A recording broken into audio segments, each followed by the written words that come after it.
ഗ്രൂപ്പില് പക്ക 49 രൂപയുടെ ഗൈഡ് എടുത്ത് കൊടുത്തിരിക്കുകയാണ്. 8 സബ്ജക്റ്റിന്റെ BCAക്കാണ് 8 സബ്ജക്റ്റിന്റെയും ഗൈഡ് നേരെ ആ ഗ്രൂപ്പിലേക്ക് അങ്ങോട്ട് എടുത്തിട്ടിരിക്കുകയാണ്. അവിടെ ഒരു പ്രശ്നം നമ്മൾ കാണുന്നു.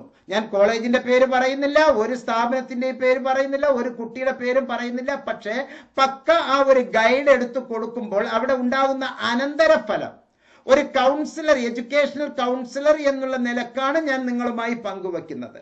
നിങ്ങൾ വളരെ കഷ്ടപ്പെട്ട് സപ്പോസ് കൊച്ചിൻ റീജിയണൽ സെന്ററിലോ അല്ലെങ്കിൽ തിരുവനന്തപുരം റീജിയണൽ സെന്ററിലോ രാപ്പകലില്ലാതെ നമ്മളൊക്കെ സാധാരണ പറയുന്നത് പോലെ കണ്ണിൽ എണ്ണ ഒഴിച്ച് ഈർക്കിൽ ഫിറ്റ് ചെയ്തിട്ട് പരീക്ഷയ്ക്ക് പഠിച്ചുകൊണ്ടിരിക്കുന്ന ഒരു കാലഘട്ടമുണ്ട്. ഞാനൊക്കെ അങ്ങനെ ചെയ്തിട്ട്, കാരണം ഈർക്കിൽ വെച്ചിട്ടില്ല എന്നേ ഉള്ളൂ, എണ്ണ ഒഴിച്ചിട്ടില്ല എന്നേ ഉള്ളൂ. പക്ഷെ അത്രയും ഗംഭീരത്തോടു കൂടി തന്നെയാണ് നമ്മളൊക്കെ പഠിച്ചിരിക്കുന്നത്. അങ്ങനെ പഠിച്ച് നമ്മൾ ഇങ്ങനെ വരുമ്പോ സ്വാഭാവികമായിട്ടും നമുക്ക് കിട്ടുന്ന ഓരോ അസൈൻമെന്റിന്റെ മാർക്കുകളും നമുക്ക് വളരെ വാല്യബിൾ ആണ്. ഓരോ അസൈൻമെന്റിന്റെ മാർക്കും വളരെ വാല്യബിൾ ആണ്. കാരണം ഇന്ന് ഞാൻ അന്വേഷിച്ച പല കുട്ടികളും അവർക്ക് ബുക്കിലൂടെ കിട്ടുന്നില്ല, നെറ്റിലൂടെ കിട്ടുന്നില്ല, ഒന്നും കിട്ടുന്നില്ല. MSc counselling and family therapy എന്നുള്ള കോഴ്സ് ഞാൻ ചെയ്യുമ്പോൾ ഞാൻ അനുഭവിച്ചത് ബുക്കുകളിൽ ഒന്നുമില്ല. ഒരു ക്വസ്റ്റ്യനെയർ നമ്മൾ ഉണ്ടാക്കണം. 7 വയസ്സ് പ്രായമുള്ള ആൺകുട്ടിക്ക്, അതും ഓട്ടിസം ബാധിച്ച 7 വയസ്സ് പ്രായമുള്ള ആൺകുട്ടിയുടെ സൈക്കോ, ഫിസിയോ, ബയോ, ബിഹേവിയറൽ ഡിസോർഡേഴ്സിനെ ഓവർകം ചെയ്യാനുള്ള ഒരു ക്വസ്റ്റ്യനെയർ തയ്യാറാക്കി ആ ക്വസ്റ്റ്യനെയർ ഒരു കുട്ടിയിൽ പരീക്ഷിച്ച് അതിന്റെ കേസ് സ്റ്റഡി എടുത്ത് അതിന്റെ റിഫ്ലക്ഷൻ ആക്കി മാറ്റി നിങ്ങളുടെ ഫൈൻഡിങ്സ് കണ്ടെത്തുക എന്നുള്ളതാണ്. അപ്പൊ ചോദ്യം ഉണ്ടാക്കുന്നതും നമ്മൾ, ഉത്തരം കണ്ടെത്തേണ്ടതും നമ്മൾ. അങ്ങനെ വരുന്ന നമ്മൾ പഠിച്ച് ഇങ്ങനെ മാർക്ക് വാങ്ങിച്ച് ഇങ്ങനെ എനിക്ക് 72.3% മാർക്ക് എന്ന് ഞാൻ എല്ലാ വീഡിയോയിലും പറയുന്നു. പക്ഷേ മറ്റവൻ നേരെ അതുപോലെ വരുമ്പോ 90 മാർക്ക് 95 മാർക്ക് എന്ന് പറഞ്ഞിട്ട് വളരെ സിമ്പിളി എല്ലാവരും വാങ്ങും. അതും BCA. അസൈൻമെന്റ് തെരഞ്ഞു പിടിച്ച് സോർട്ട് ചെയ്യാൻ സമയമില്ല. 1 മാസത്തിനുള്ളിൽ എല്ലാം തീരുകയാണ്. മാർക്ക് ഇട്ട് കഴിഞ്ഞു, റിസൾട്ട് വന്നു കഴിഞ്ഞു. You just look in our site. December 2022 കഴിഞ്ഞോ? ഇല്ലല്ലോ.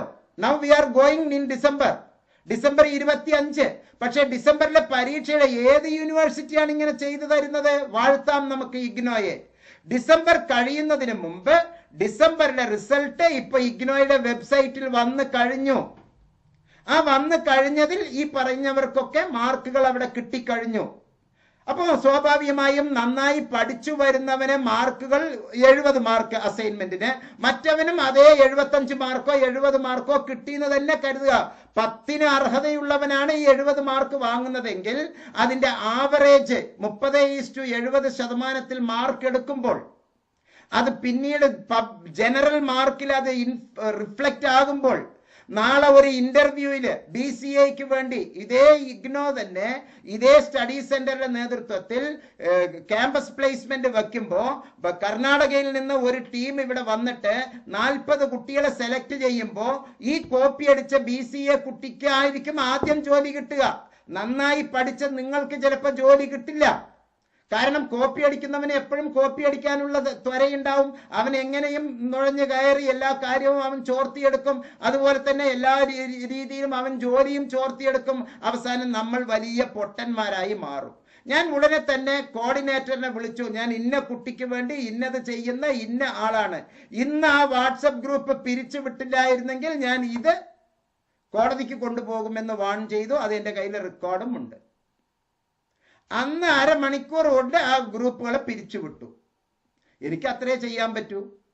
അല്ലാണ്ട് 49കാരന് 49 രൂപക്ക് അസൈൻമെന്റ് കൊടുക്കുന്നു അങ്ങനെ ആരെങ്കിലും ആഗ്രഹിക്കുന്നവരെ ഞാൻ ഇതാക്കാനല്ല. പഠിച്ചെടുക്കണം. അപ്പോഴാണ് നമ്മൾ പറയുന്ന പോയിന്റ്സ് നമ്മൾ ജീവിതത്തിലെ അനുഭവത്തിലൂടെ വരുമ്പോൾ നമ്മൾ ഒരു ജീവിതത്തിലേക്കാണ് മുന്നോട്ട് പോകുന്നത്. അപ്പോൾ ഓട്ടോമാറ്റിക്കലി അയ്യോ ഞാൻ അത് പഠിച്ചിട്ടുണ്ടോ, അയ്യോ ഞാൻ ഇത് പഠിച്ചിട്ടില്ലേ. ഹോമിയോപ്പതിയോ അല്ലെങ്കിൽ അലോപ്പതിയോ നമ്മൾ ഒരു ട്രീറ്റ്മെന്റിന് പോകുമ്പോൾ അയാൾ ആ ലക്ഷണങ്ങൾ കണ്ടിട്ട് നേരെ അപ്പുറത്ത് പോയി ബുക്ക് നോക്കിയിട്ട് വന്ന് ഗുളിക എഴുതി തന്നാൽ എങ്ങനെ ഉണ്ടാവും? ആ ഡോക്ടറിനെ പറ്റി നിങ്ങൾ എന്ത് പറയും? അയാൾ ഡോക്ടർ എന്നല്ല പറയുക, അയാളിന് വേറെ പേരിട്ടിട്ടാണ് പറയുക, വ്യാജാന്ന് മുന്നിൽ ചേർക്കും. അപ്പൊ അറിവ് ഒഴുകണമെങ്കിൽ അത് അനുഭവമാകണം. ആ അനുഭവമാകണമെങ്കിൽ നമ്മൾ പ്രവർത്തിക്കണം. നമ്മൾ എന്ന് പറഞ്ഞാൽ വേറെ ആരുമല്ല. ഞാൻ വീണ്ടും കൈകൂപ്പുന്നു, 75 കുട്ടികളാണ് ഇന്നത്തെ നമ്മുടെ ഈ മീറ്റിംഗിൽ പങ്കെടുത്തുകൊണ്ടിരിക്കുന്നത്. എത്രയോ പേര് കൈ പൊക്കിയിട്ട് ഇപ്പൊ നിൽക്കുന്നു. ഞാൻ അവർക്ക് അവസരം കൊടുക്കുന്നില്ല. അതാണ് നമ്മുടെ സ്പിരിറ്റ് എന്ന് പറയുന്നത്.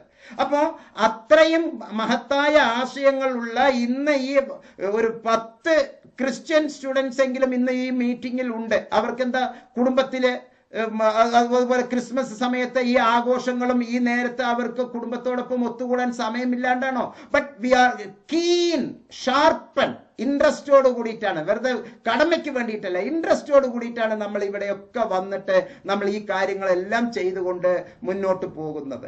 അപ്പൊ നമുക്ക് മാർക്ക് കിട്ടുക തന്നെ വേണം. മറ്റൊരു കാര്യം കൂടി ഈ സന്ദർഭത്തിൽ പറഞ്ഞോട്ടെ.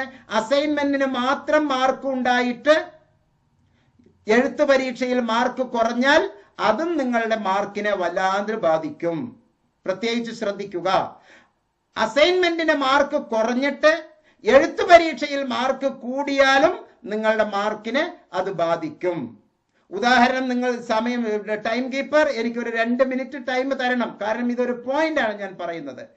സയൻസ് പഠിക്കുന്ന ഒരു കുട്ടി, ഈ BCA കുട്ടികൾക്ക് തന്നെ BCA എന്ത് എഴുതിയാലും പ്രോഗ്രാം കറക്റ്റ് ആണ്. സോഷ്യൽ സയൻസ് പോലെയല്ല, കറക്റ്റ് ആണ് പ്രോഗ്രാം.